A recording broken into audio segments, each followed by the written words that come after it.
Hang on to your hats, because today we're tackling the dreaded kitchen refrigerator freezer, better known as the Abyss. The next few days is going to be dedicated to using up a dozen brioche rolls, which I took out of the freezer already, and we're going to tackle the little freezer in the kitchen refrigerator. And I'm afraid to open this. But let's do it. We're going to use this up. Oh! Kind of took inventory of what I have. I have a lot of nuts and stuff like that. Berries for smoothies and orange juice. But there's a bunch of stuff down here I want to work through. We're having onion burgers and old-fashioned cherry Coke. We are making Oklahoma onion burgers. And I have ground beef in the shape of a good-sized meatball. I used my little ice cream scoop to measure them out. We're seasoning with salt and pepper. Ken is slicing a couple of onions as thin as he can on our slicer. I have my large iron skillet heating up, and there's a little bit of oil that I placed in the bottom of the pan. We're going to add 3 of those hamburger balls and take the spatula and smash it down so they're really super thin, and then just let them cook. Placing those very thinly sliced onions on top of the meat. After they've cooked, flip them over with a spatula and let those onions start caramelizing. I buttered the hamburger bun, and we're just getting it toasted off on this griddle. You could top it with whatever you want. I'm just making a quick little sauce with mayo, some ketchup,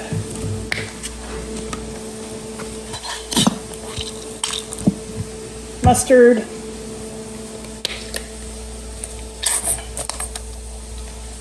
and some dill relish. Mix it together.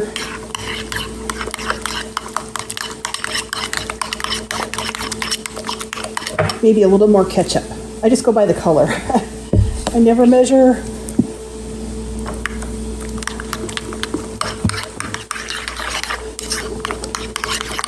That looks great. Add American cheese slices and let the cheese melt. I have the bun with a little bit of that sauce. We're going to lay it right on top. We're just going to start stacking this up.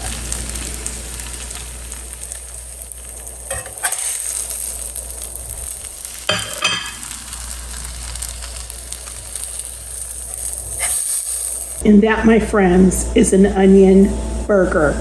We are making an old-fashioned cherry Coke. I have some cherry syrup that I canned last year. We have a ton of cherry trees. We live like 7 miles from Cherry Valley, so I'm always looking for things to do with cherries. But I just add a tablespoon of that cherry syrup to Coke Zero, and we have some old-fashioned cherry Cokes. Tonight we're having onion burgers and old-fashioned cherry Coke. And let me tell you, this is like taking me back to Woolworth's 5 and Dime luncheon counter where they had the cherry sodas. Now look at this. Let me see if I can get my big fat mouth wrapped around that. I don't know, but I'm gonna try. I don't think I can. It's so big. Oh my goodness. That is fantastic. They served this during the Depression, but this is fantastic, y'all. You know how chefs always talk about their last meal, like their death row meal, I think they call it? That could be my death row meal. And this cherry Coke could be my death row drink. Just saying. It's so good. I found a box of brownie mix in the pantry. I went ahead and baked it up. And then the rest of those strawberries, we're going to put a little sugar on them. That's probably enough. Let them sit for a few minutes, and we're going to make brownie vanilla ice cream strawberry sundaes. So I think that's going to be delicious. We'll let those sit for just a minute. The berries have put off quite a bit of juice. They're looking really good. So let's get these brownie sundaes put together. We have a brownie piece in here. We're going to put just a scoop of vanilla ice cream that I found in my freezer when I cleaned it out today, trying to use it up. And then we're just going to put some of those berries right on top. And that is our brownie berry sundae. We're going to enjoy this. And we'll use up that ice cream, and then we used up the brownie mix, so it's a win-win.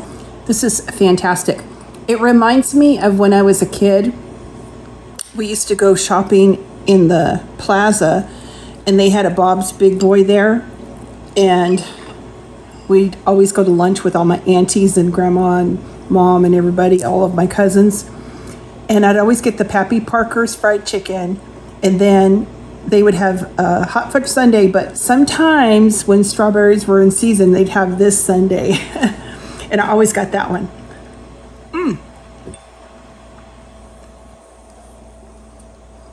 Definitely a blast from the past, enjoying this. And I think after cleaning out that freezer drawer over there, I might just do some snacks the rest of the day.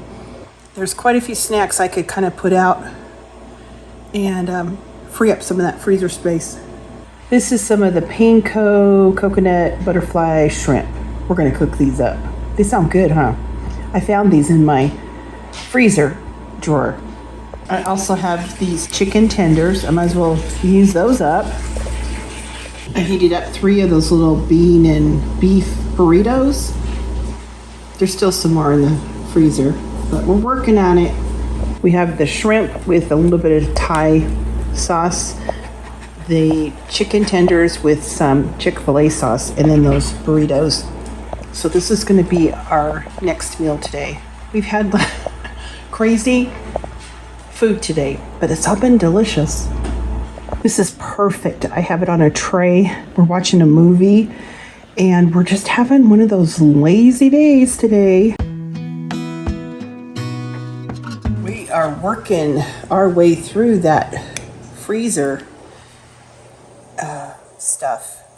This is some preserved lemon aioli. I can show you how to make that. It's really simple and it's delicious.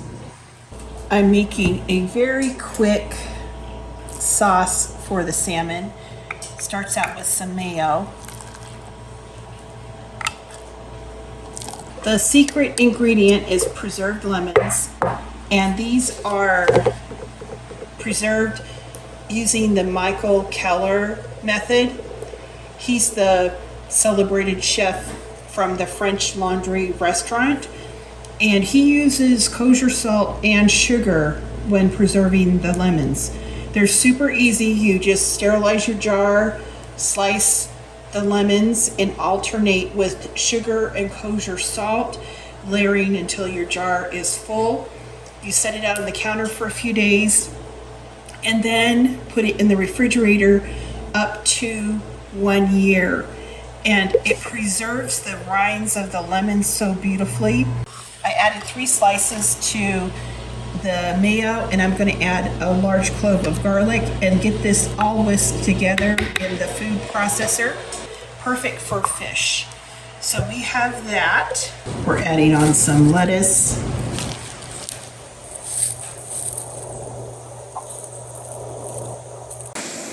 I had those salmon patties in the freezer. I fried them up until they were crisp. I'm going to put some more of that preserved lemon, garlic aioli on the top of the buns. It's going to impart a lot of flavor.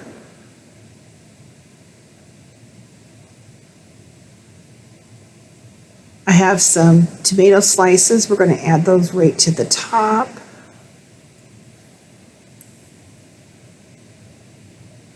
And those will serve at least 2 of our family members. I also have these chicken patties, I guess. That's what it is.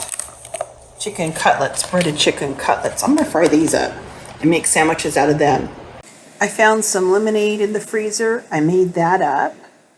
These are the last of those brioche buns. Yay! All right, here we go. Chick-fil-A sauce.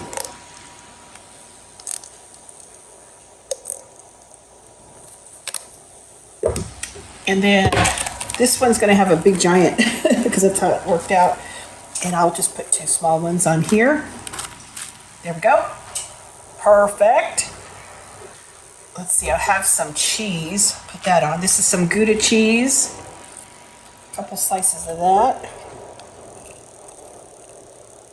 And we'll put a little bit of lettuce. And then I have a couple slices of tomato to stack on there. Fantastic. I'm so excited to get that freezer cleared out. And it's been pretty effortless, you know? If I hadn't done this challenge, it probably would still be in there. All right, so now there's 2 sandwiches. Look at that.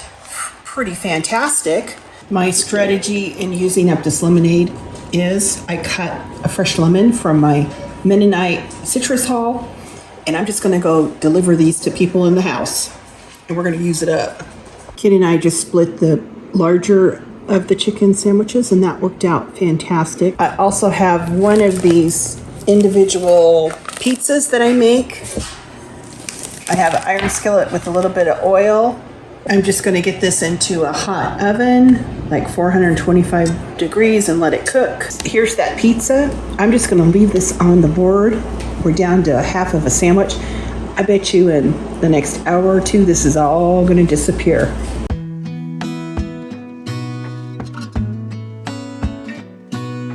We're still trying to clean out that freezer in the kitchen. I found probably a couple pounds of shrimp, and I cleaned them. I have them cooking in a half a cup of garlic butter. We're just gonna cook these for a few minutes and then take the shrimp out. It doesn't take long for the shrimp to cook. I'm just gonna reserve it on a plate. Don't want to overcook it. That's one thing I know.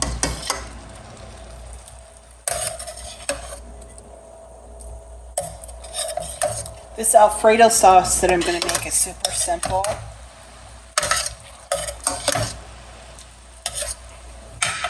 To this butter, we're adding a quart of cream. Now that the cream is simmering, I turn down the heat a bit. You want to watch it because you don't want it to boil over, but we're just going to reduce the cream. I have my pasta water coming to a boil, and I'm going to drop the fettuccine here and cook the pasta. And this cream sauce will just reduce while we're doing that. I drained the fettuccine and I added the shrimp to the drained fettuccine. We're just going to top it with our Alfredo sauce. The cream has reduced quite a bit, and I'm going to add about a cup of Parmesan cheese. I'm turning the heat off, and we're just going to add about a cupful. Stir that in and let it melt, and just go ahead and put it on our fettuccine. The Alfredo sauce is going in over the pasta and the shrimp, and I'm going to get it mixed all together. Everything is well mixed. We're going to put the top on and let it sit for 5 to 10 minutes and let the sauce be absorbed by the pasta a little bit, and then we'll plate this up. Here is the shrimp fettuccine Alfredo with a very simple salad and vinaigrette, and that's what's for dinner. And we are going to take a peek at that freezer and see how we did. I say we made a big dent in this freezer. We have some tater tots, hash browns, stuffed scallops, some meatballs, a few of those burritos left, and cranberries and some strawberries. So we did fantastic.